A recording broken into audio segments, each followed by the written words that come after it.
and welcome to Books in the World. I'm your host, Kathy Aspden.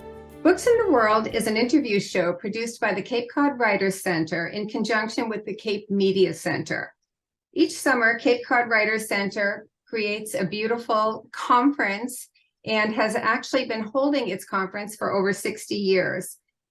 This program, Books in the World, is the longest-running literary television show of its kind in the United States and has been broadcasting continually since 1978.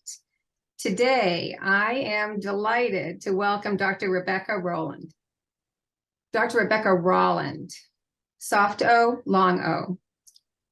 Rolland, yeah. Rolland, okay. I've heard it said both right. ways. Yeah, you were right the first time, yeah. Thank you. Rebecca is a lecturer at the Harvard Graduate School of Education and serves on the faculty of Harvard Medical School. She is also an oral and written language specialist in the neurology department of Boston's Children's Hospital and has worked clinically with all ages as a nationally certified speech-language pathologist.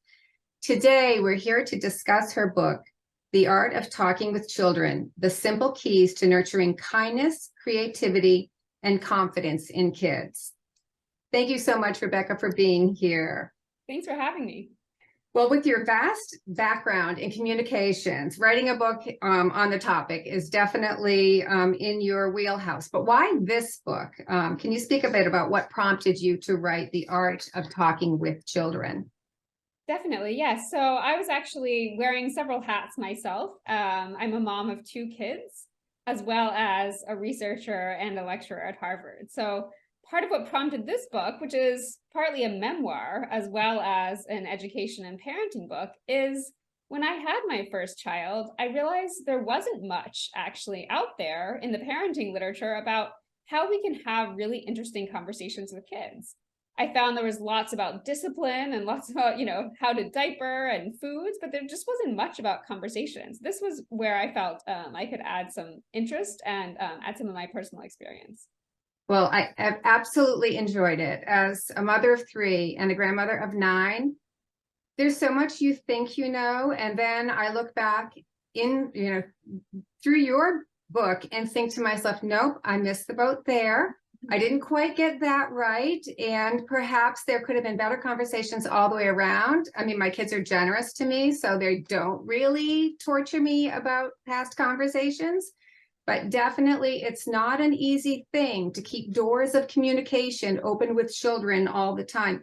And that's not even just for parenting. When I see teachers, and it's a struggle to say the right thing, the weight of words. Actually, can you talk about that for a bit? The weight of a word to a child. It's so different. Definitely, yes. And I can definitely speak sort of from a humble experience myself as a teacher and a parent. I think nobody's getting it right all the time, and that includes me. And lots of stories that I talk about are about those times when we don't always get it right. And really, I think the weight of words comes down especially to feeling as if we can always repair. We can actually evolve, and we can let our kids in on the fact that, this isn't always going the way we want it. And actually, that's a much more powerful way to have a relationship than I'm so glad you brought up that repair piece, because that is the part that as a parent, once you get started, you're like, okay, I've started out messing that up. Exactly. So how do I get back on track? How do I actually create a different dynamic with my child, or a different dynamic with my student, or even a nephew or a grandchild? And I know that you have outlined, well, this is what I love about this book, is it's so well outlined, not just in theory and an anecdote, but also in age groups and in tasks that are helpful for the whole process. But talk a little bit about rich talk and what you mean by that. Sure, yeah. So I actually went on this kind of journey to figure out, well, how can we have these conversations that are meaningful to kids, that are meaningful to us, and that actually build our relationship? And rich talk is what I came up with, which are 3 key principles to have these kind of conversations. And it goes by ABC. So really trying to make it, accessible and easy to remember. And A just stands for adaptive. So actually thinking about going with the flow of a child. That might be the child's mood, how active they are, when and where they like to talk, all of those kinds of things.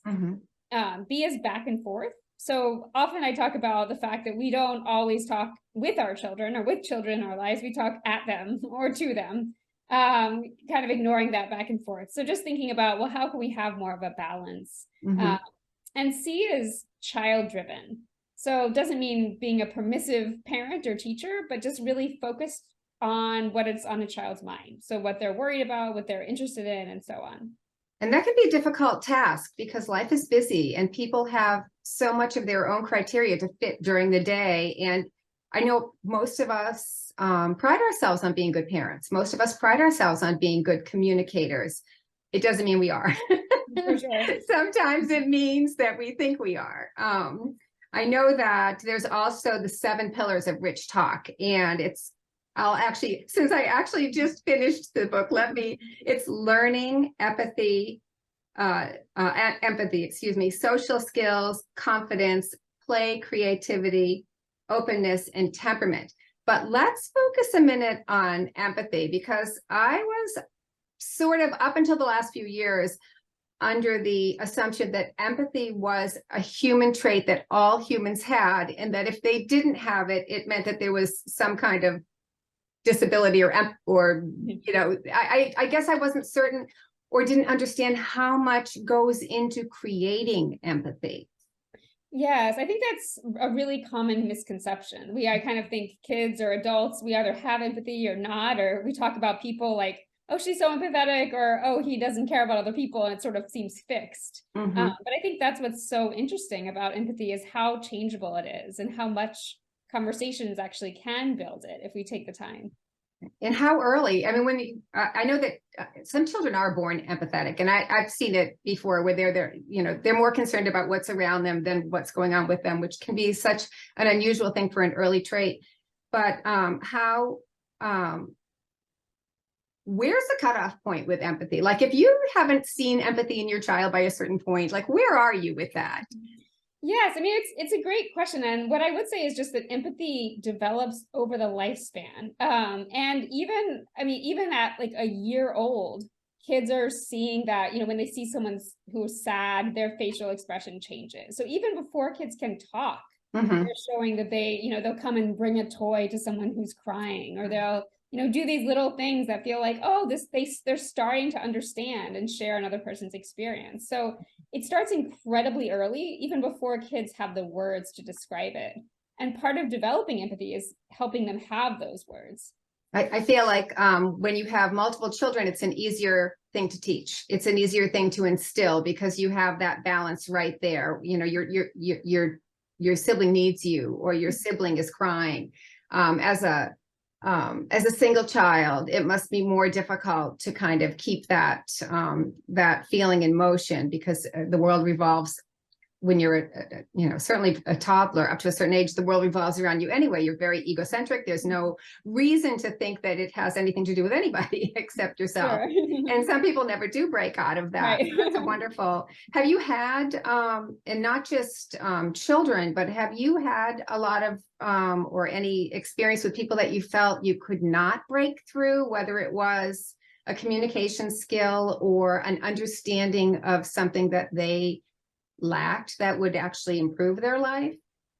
I would say that I have run into people who lack a lot of self-awareness, or who lack the interest in seeing themselves. And so I think that is kind of the critical point, is just the willingness to say, oh, not everything I do is exactly how it should be. There's room for growth. And I think as long as a person feels like there's room for growth, there's room for me to laugh at myself, that person can always change. Yes. I think the only difference is when someone feels like, oh, I'm shut off to any of that. Right. I know that in the beginning of parenting, you really want everything to be so right, and you want to spend your time not just making choices, but also kind of patting yourself on the back. I'm getting this right. I'm getting that right. Yes. And then like a day of reckoning comes to all of us, where we say, okay, so that went horribly, terribly wrong. Exactly. And if I could get in my time machine and take back every word we just said in that half an hour, I would be jumping in there to do it. Right, exactly. And again, when I say that 3 daughters, which daughters and,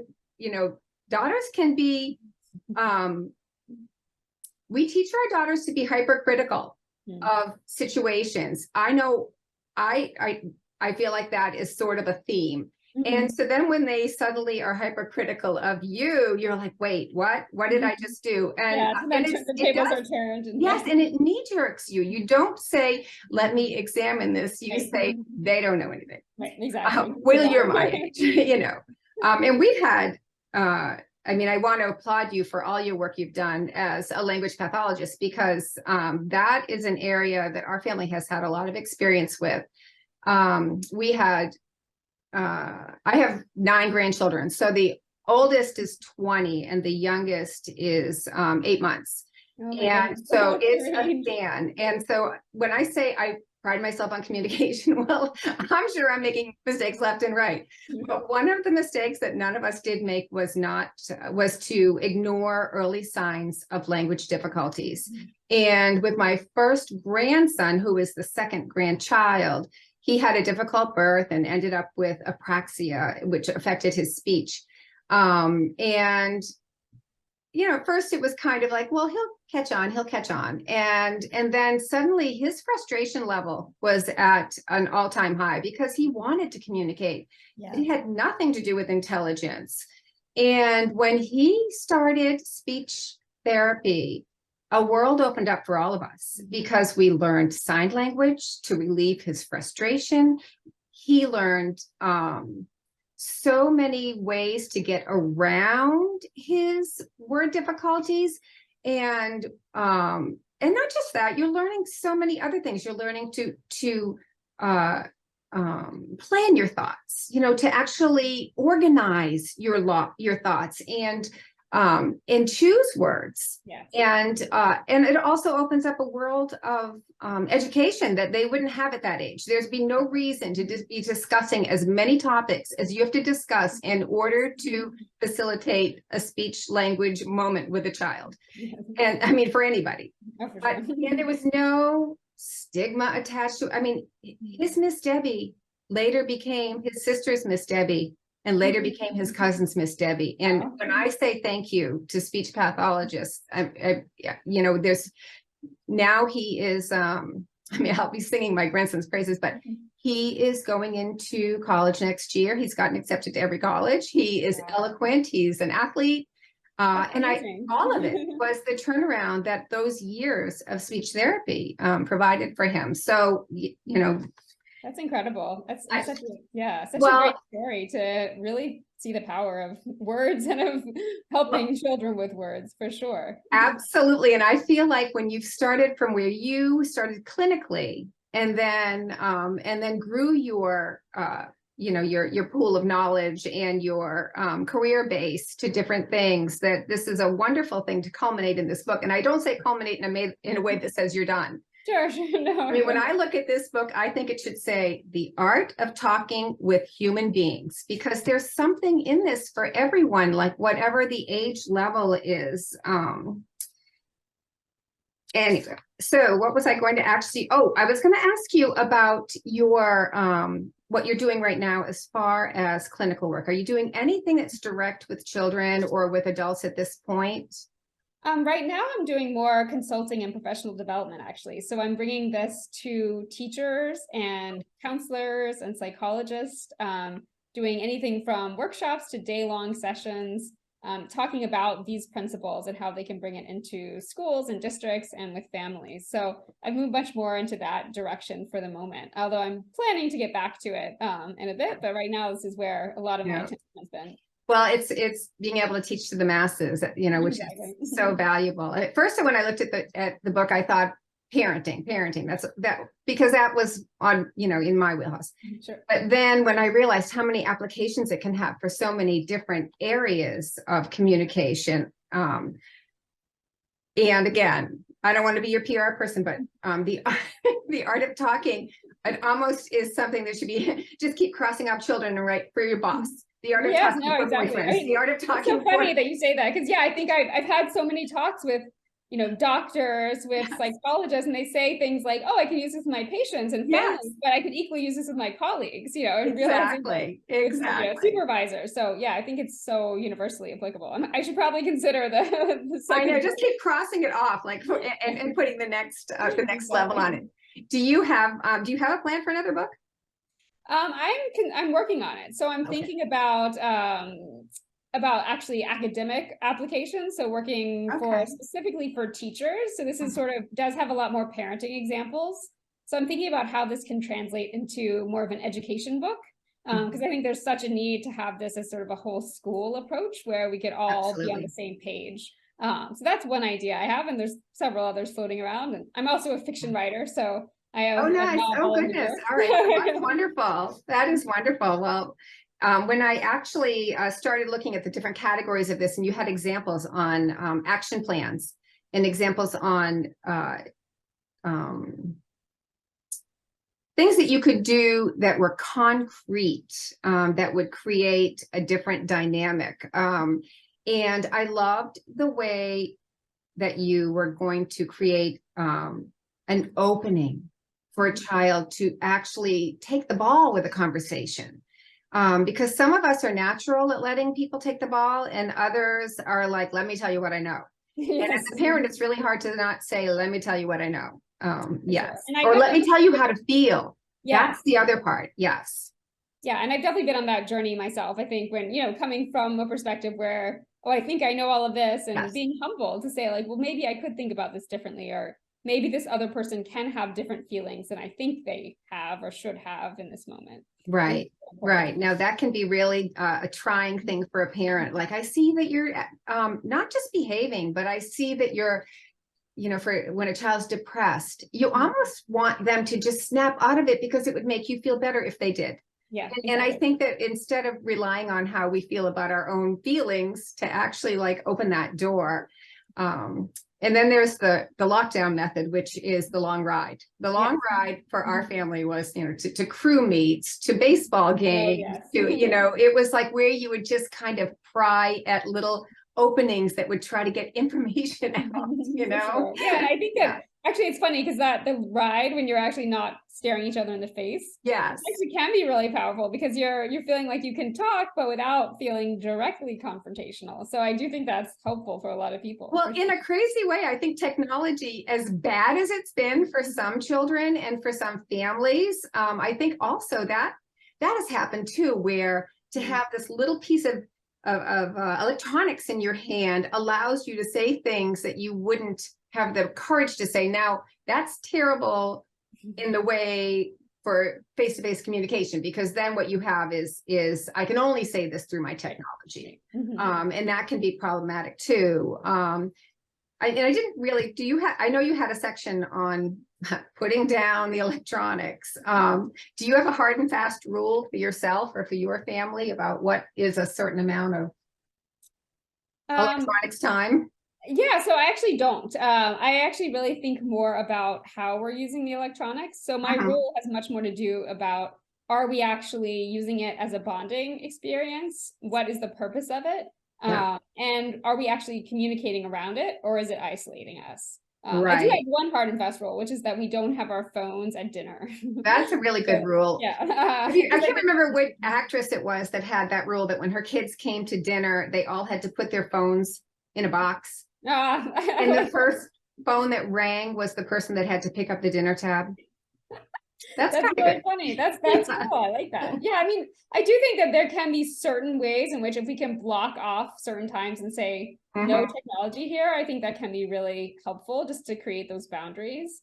Well, I remember zoning out as a child in front of the TV, and that was considered taboo, like shut off your TV. Now it's like family time is watching a movie together. I mean, it really has changed those dynamics. It's funny. I've seen my my son, who's 6. He now sits and he loves and just adores watching his sister, who's 11, play her video games on her tablet. And it's so funny. He, like, instead of actually liking to play, he sits beside her and he likes to just watch and give commentary. So I remember the first time I saw my grandson open up a video that was a video of somebody playing a video. And I was like, wait, what? To me, it was like watching paint dry. Oh, yeah. No, exactly. But it was also an interesting conversation now that I think back about why he liked to do it. I mean, I actually, now that we're thinking about it, I really feel like that actually was a moment. Yeah, no, I mean, it's funny because I think you don't have it's not stressful because it's not you losing, it's somebody else, because she'll, Right. die in the video game. She's like, oh, I die. He's like, okay, fine. That's Whereas, fine. Yeah. if it was him, he would be very upset. So Exactly. it's funny. Sometimes it's Exactly. well. He said to me, well, I'm looking for hints. And if that's what he said, and if somebody else is going to make a mistake, I'd rather watch them make it first. Exactly. And then I'm not going to make it. It's kind of funny then. Yeah. What was so the other part of your book that I really enjoyed was the discussion about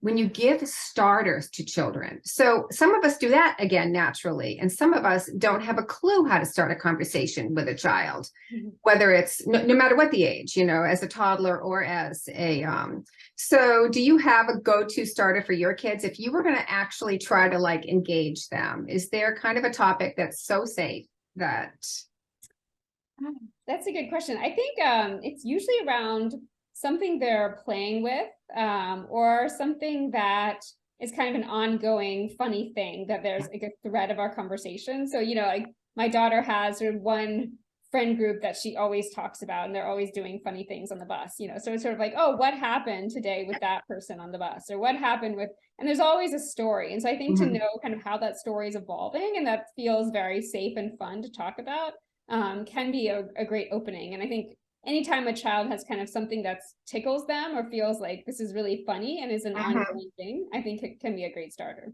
Well, safety is definitely a key. So I know that if a child doesn't truly appreciate school or truly appreciate the thing that they've just come back from, and then you ask them, they didn't want to go to band practice, and you say, how was band? You may as well have said, try to pick out 10 words they can tell me quickly how to hate me. For sure. Yeah. And I think sometimes we want a long answer when really we know we'll just get fine, or yes, that question is sort of a check-in question more than a tell me a story. from one of my kids, I used to get that answer that said, why do you ask me this? I hate it. Like, oh, wow. Yeah. I guess I'm just trying to gauge how much you hate it today. Yeah, right. Exactly. And sometimes that actually works to be that open, Yes, exactly. So are you based in Boston right now? Yes. Is that where you grew up? Are you a New England girl? No, I actually grew up in Georgia. All right. So, where's your Georgia? Where's your Georgia accent? I don't have any accent. I don't know what happened, but yeah, I've since lived in because you're a speech therapist. That's why you don't have an accent. Yeah, exactly. It's strange, but I guess Atlanta is somewhat of an urban place, so a lot of people don't have accents there. But exactly, sure. Exactly. I had a Southern dad, and we didn't know whether to take a bath or a bath because my mom was in Dorchester. Exactly. So yeah, we were very confused verbally.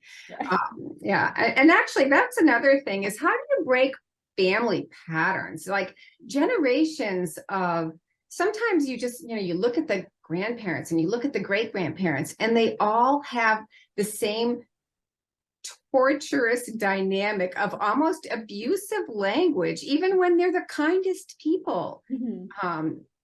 Yeah, I think that is a really big challenge, and something I think that we often don't notice. So I think that's what's so hard, is that these patterns are just so ingrained that it seems normal, and that we don't know, oh, that isn't something, that feels good to other people. Or so I think the first step is just to simply take the time to pause when something doesn't feel right, or when something strikes you as sort of, oh, I'm sounding like X person that I don't want to sound like. I mean, sometimes I think that you did write this book for me, because really and truly, my 6-year-old grandson, I said something actually it wasn't him, it was my 10-year-old granddaughter. We were all together playing chess, and I said something that was straight out of the book of my parents, straight out of the book. And it was kind of like, oh my God, you can do that again. And she was like, wait, what does that even mean? And I said, I don't even know. And she said, that sounds like great Mimi. And I was like, oh, no, it is happening. So like she actually noticed that. She just pinned it right down because she doesn't have so much of that in her life where she has to, she's very, well, they all are. I think that, a moment to applaud my parents. My children for being such good parents, but I think that it really is, I think it really is that they are in a generation where they understand that words matter. And so you can be in two camps with that, where words don't matter at all. Yes. And even that person, though, a child senses who they're with all the time. Yeah. And they know what to expect. And so if something's out of character, if you're generally kind and you choose your Right, word, exactly. and then you say something crazy, they're going to call you You're gonna on. notice. Yes, exactly. Wow, that's so Yes, funny. and I do think, I mean, I think that's such a great thing to notice, and just Yeah. I think at that moment to be able to say and have a little moment, even though it's not haha funny, but to say But it like, was oh, so wow, funny. like, I was kind of like appalled. yeah. I mean, I think to realize that and to actually acknowledge that with the child, I think that's amazing to be able to. Yeah. Well, and that was the other thing too, is I love that you really discuss not worrying about the chink in your armor. Yes. Because I mean, we were all taught to be more than what we were, or put up a good front, or don't let that child know that you really don't know what you're doing. Exactly. And I think that's such a point that I love to emphasize, is just the importance of saying I don't know. And actually for so many kids, that can open up these dialogues and be fun and engaging, rather than like, oh, I have to have the answer. So yeah. Right, exactly. And you don't have to have the answer. And sometimes it's really nice to say, I don't know. Or what I know about that, you could write on the head of a magic marker with a pen, or the other way around. Oh, for sure, exactly. Yeah. I mean, I think I get this all the time. Yeah. I mean, even my 6-year-old, say like, what about the Mandalorian something, and I'm like, I have a very limited Star Wars knowledge, but we can look that up, so I think to recognize that here I'm an educated person, but there's many, many areas where I don't actually know. Right. And it is hard to admit that. But once you do, there's such a freeing aspect to it. Oh, look, another thing Nanny doesn't know. Oh, look, another thing your mother what just can we missed do the boat about on. it? Yeah, I mean, I think it's also teaching, I think, to say, well, what do we do when we don't know something? How do you respond to that? Because kids are faced with that all the time. They don't know something. And actually to feel like, okay, my parent or my teacher isn't frustrated or angry or ashamed, to see that modeled, I think is so important. Right, exactly. I mean, I don't know about your family, but my mother would say things like, if you asked a question that either she didn't want to answer or she didn't know the answer, she would say, what are you writing a book? And I would think, what does that even mean? Why I want to know if I'm writing a book, so that I grew up to write books, but who knows, maybe she ironically, yes, but what are you writing a book? And I would think, oh, maybe. Well, this has been so delightful. I'm so happy that you're doing a lot of public speaking engagements and speaking at schools. I noticed that you were you in a school district speaking to a group? I had seen that on you. Oh, yes, exactly. Get your TED Talk underway too, because it is actually, I do have one actually scheduled. Oh, you do? Next month. Yeah. Oh, that is so fabulous. It's funny. And where can we purchase your book? You can go through my website, which is just RebeccaRolland.com, and it's 2 L's in Rolland and 2 C's in Rebecca. Or you can go through Amazon or HarperCollins. Okay, well, we'll be looking forward to your next book. Thank you so much. Oh, thank you. This is wonderful. And thank you. This was another wonderful episode of Books in the World. And if you enjoyed this episode, please go to capecodwriters.org and look up more of our wonderful episodes and interviews. Thank you so much. Thanks.